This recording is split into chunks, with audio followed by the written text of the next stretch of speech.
Bayangkan hidup tanpa kunci. Semua pintu terbuka, tidak ada privasi, dan barang-barang mudah dicuri. Tapi sejak ribuan tahun lalu, manusia sudah berusaha menemukan cara untuk mengamankan miliknya.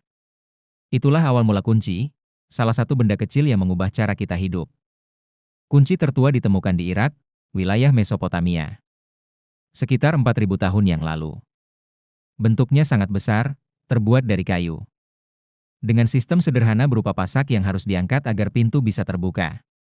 Lucunya, kunci ini bisa sebesar lengan manusia. Jadi tidak bisa diselipkan di kantong. Orang yang punya kunci besar seperti itu biasanya adalah orang kaya atau bangsawan.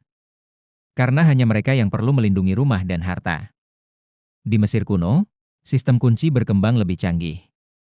Mereka mulai membuat kunci kayu dengan gigi-gigi yang masuk ke dalam lubang pintu.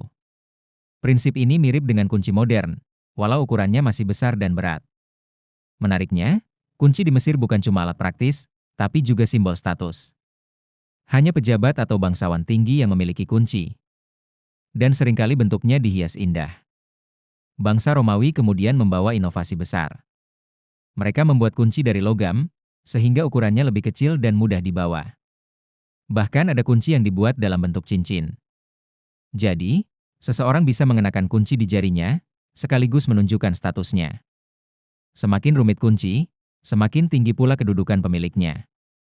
Memasuki abad pertengahan di Eropa, kunci menjadi lebih rumit lagi. Tukang besi membuat kunci berornamen indah.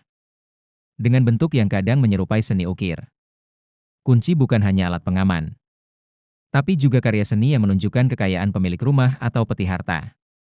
Namun tetap saja, hanya kalangan bangsawan dan pedagang kaya yang bisa memiliki kunci. Karena rumah rakyat biasa jarang membutuhkan pengamanan seperti itu. Revolusi besar terjadi pada abad ke-19. Seorang penemu asal Amerika bernama Linus Yale Esser. Lalu disempurnakan oleh anaknya Linus Yale Jr. Menciptakan kunci silinder dengan pin yang lebih kecil, ringan, dan mudah diproduksi massal. Prinsipnya masih digunakan sampai hari ini.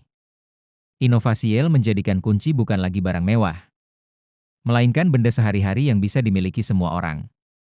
Sekarang, kunci hadir dalam berbagai bentuk, dari kunci besi biasa, kunci kombinasi, sampai kunci digital yang bisa dibuka dengan sidik jari. Tapi jika kita menengok ke belakang, perjalanan kunci luar biasa panjang. Dari kayu sebesar lengan di Babilonia, cincin logam di Romawi, ukiran mewah abad pertengahan, hingga kunci mini di saku kita. Benda kecil ini bukan hanya alat, tapi simbol kebutuhan manusia akan rasa aman dan privasi.